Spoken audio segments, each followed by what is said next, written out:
Insuficiencia cardíaca es la incapacidad del corazón para bombear sangre en cantidades suficientes para cubrir los requerimientos de oxígeno y de nutrientes del tejido. También suele denominarse o llamarse insuficiencia cardíaca congestiva, ya que la sangre se acumula en los tejidos ocasionando una congestión.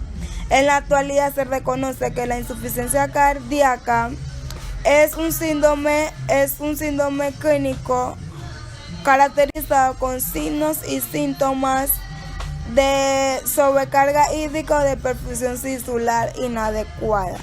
La insuficiencia cardíaca se puede dar en cualquier edad, incluso afectar a niños pequeños que han nacido con un tipo de anomalía cardíaca.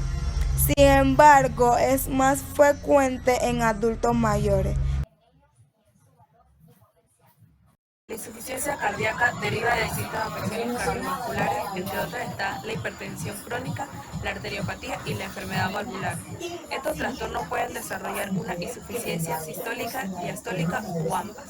Por lo regular, el paciente presenta una disfunción miocardia significativa ante los signos y síntomas de la insuficiencia cardíaca, que pueden ser fatiga, disnea o edema. Al tiempo que se desarrolla la insuficiencia cardíaca, el organismo activa mecanismos neurohumorales compensadores que lo que hacen es ajustarse a la insuficiencia cardíaca. Estos pueden ser la causa por lo cual se desarrollan diferentes síntomas. Y cabe resaltar que el tratamiento de la insuficiencia cardíaca lo que busca es luchar contra ellos y aliviar los síntomas.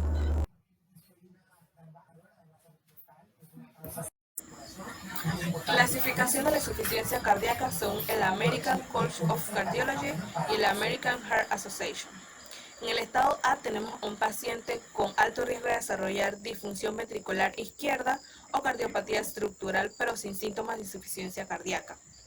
En el estado B tenemos un paciente con disfunción ventricular izquierda o cardiopatía estructural, pero que no han desarrollado síntomas de insuficiencia cardíaca. En el estado C tenemos a un paciente con disfunción ventricular izquierda o cardiopatía estructural con síntomas activos o previo a la insuficiencia cardíaca. Y por último, en el estado D tenemos un paciente con insuficiencia cardíaca refractaria que necesita de atenciones especializadas. La insuficiencia cardíaca se da de manera constante o repentina. Algunos signos y síntomas son los siguientes: la falta de aire, disnea o dificultad respiratoria. Se da cuando el paciente realiza ejercicio físico o, en caso más grave, cuando esté en reposo o en posición de decúbito. La fatiga o debilidad, la hinchazón, que sería el edema en las partes de describe, que son las piernas, los pies y los tobillos. Los latidos del corazón rápido o irregulares, la menor capacidad para hacer ejercicio, mayor necesidad para ir al baño por las noches, que será la nituria, tos o sibilancia frecuente con flema blanco o rosa manchado de sangre, la hinchazón en el abdomen, que sería la ascitis, el aumento de peso de manera repentina por la retención de líquidos, la falta de apetitos y náuseas. Dificultad para concentrarse o menor estado de alerta. Falta de aire repentina y grave y con tos, con moco rosa espumoso. Dolor en el pecho si la insuficiencia cardíaca es producto de un ataque cardíaco. Tratamiento médico. La meta de la atención de la insuficiencia cardíaca son aliviar los síntomas del paciente y mejorar la condición funcional y la calidad de vida y prolongarla sobre la vivencia. Esto depende del tipo, de la gravedad y de la etiología de la insuficiencia cardíaca. Objetivo: eliminar cualquier factor etiológico como la hipertensión no controlada, optimizar otros regímenes farmacológicos y terapéuticos, prevenir los cuadros de insuficiencia cardíaca descompensada aguda, promover un estilo de vida sano para nuestro paciente a su estado cardíaco. reducir la carga de trabajo del corazón al disminuir la precarga y la postcarga.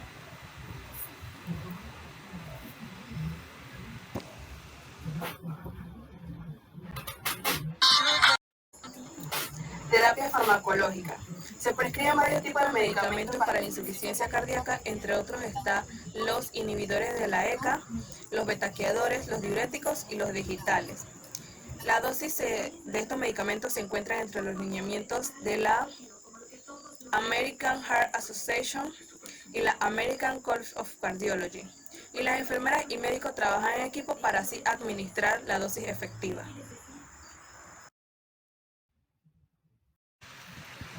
Inhibidores de la enzima convertidora en angiotensina. Este es un pivote en el tratamiento de la insuficiencia cardíaca sistólica.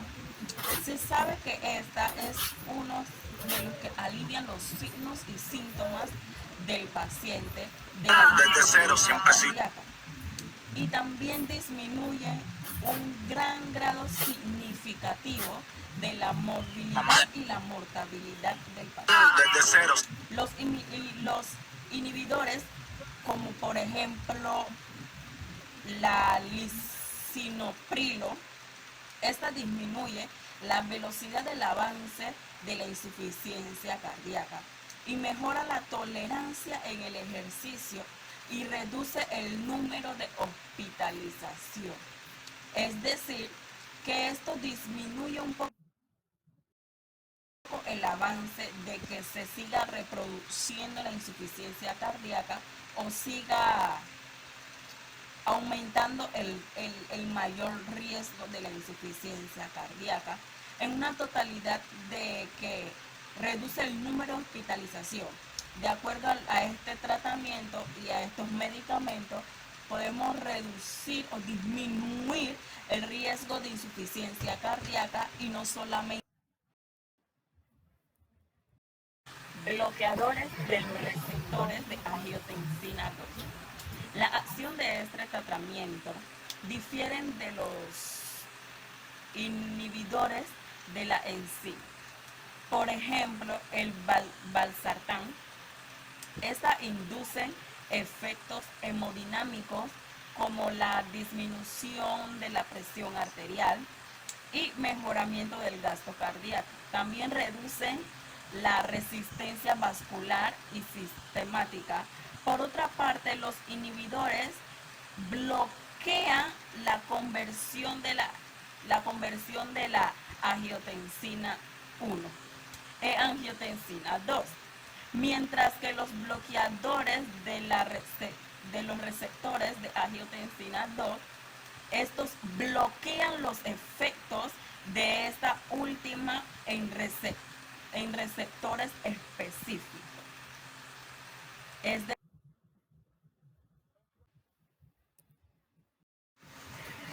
beta bloqueador. Se sabe que los bloqueadores como carvedilol y metoprolol reducen la morbilidad y mortalidad en pacientes con insuficiencia cardíaca, ya que disminuyen los efectos adversos que derivan de la estimulación constante del sistema nervioso simpático. Esto tiene algunos efectos secundarios que normalmente efectúan o actúan en el primer tratamiento.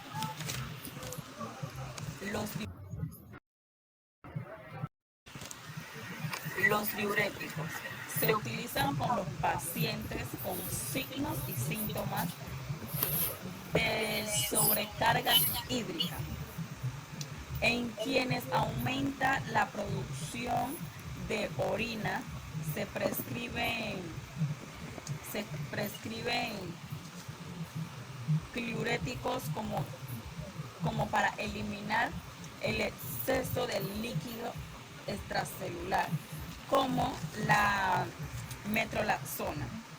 Este es un medicamento diadíctico que inhibe la reacción del sodio y del cloro en lo que proporciona aproximadamente. Otro de los tratamientos más comunes es el digital, que esta fórmula se prescribe con más frecuencia en pacientes con insuficiencia cardíaca, que en esta se utiliza la digoxina. Esta incrementa la fuerza de la contracción del miocardio y reduce la velocidad de conducción a través del modo articular ventricular. También mejora la contractilidad, de lo que incrementa el gasto del ventrículo izquierdo y a su vez favorece la diuresis. El uso de la digital no disminuye la mortalidad en el paciente, sino que da una mejora constantemente y un alivio, como podemos mencionar en los Intervención de enfermería. Promoción a la tolerancia al ejercicio. La disminución de la actividad física trae consigo síntomas de la insuficiencia cardíaca, ya que esto reduce la condición física del paciente y la tolerancia al ejercicio. El reposo en cama prolongado es un factor de riesgo, ya que esto hace que se pierda la condición física del paciente. También el paciente puede tener aumento de riesgo de desarrollar úlceras por presión, y esto se da más en un paciente que tiene edema. También el paciente puede desarrollar trombosis venosa o embolia pulmonar. El reposo temporal en cama está recomendado en caso de que el paciente tenga una enfermedad aguda, la cual agrave los síntomas de una insuficiencia cardíaca o el mismo requiera hospitalización. Si el paciente no tiene una enfermedad aguda o no requiere hospitalización, se le debe impulsar a que realice 30 minutos de actividad física, ya que la actividad física tiene efectos favorables sobre la insuficiencia cardíaca, como lo es el incremento de la capacidad funcional y la disminución de la disnea. Esta actividad física debe incluir 5 minutos de calentamiento. También debe incluir 30 minutos de actividad física con nivel de intensidad prescrita. También se le añade 6 semanas de caminata diaria cuya duración vaya en aumento. El doctor, la enfermera y el paciente deben colaborar para realizar un horario. En ese horario se debe buscar un periodo de relajación y se debe revisar minuciosamente para evitar que el paciente realice 2 actividades con consumo de energía en un mismo día. El control del volumen hídrico. Los pacientes con insuficiencia cardíaca pueden recibir terapia intravenosa, pero aquellos que tienen los síntomas menos intensos pueden recibir fármaco diurético por vía oral. Se recomienda que los diuréticos orales se administren en la hora de la mañana para que así la diuresis no interfiera con el reposo nocturno del paciente. Una sola dosis de diurético puede hacer que el paciente excrete una gran cantidad de líquido poco después de su administración. La condición hídrica del paciente se vigila de forma estrecha mediante la auscultación del pulmón y la vigilancia del peso corporal diario. También se le orienta al paciente a que coma alimentos bajos en sodio y evite los alimentos ricos en sodio, como lo son los enlatados, procesados y preparados. También se le enseña a revisar las etiquetas de los alimentos para que pueda ver qué cantidad de sodio presenta el mismo. Como se observa en la imagen, se debe colocar al paciente en una posición que se le facilite la respiración. Para ello podemos aumentar la cantidad de almohadas, alzar la cabecera de la cama o pedirle al paciente que se sienta en una silla cómoda con brazos. En esas posiciones, el retorno venoso del corazón se reduce, la congestión pulmonar se alivia y la presión sobre el diafragma merma, puesto que la disminución de circulación en las regiones con edema incrementa los riesgos de úlcera por presión. La enfermera debe vigilar la integridad de la piel e instituye medidas preventivas. Entre esas medidas se encuentra el cambio de posición frecuente en el paciente y la realización de ejercicios con las piernas.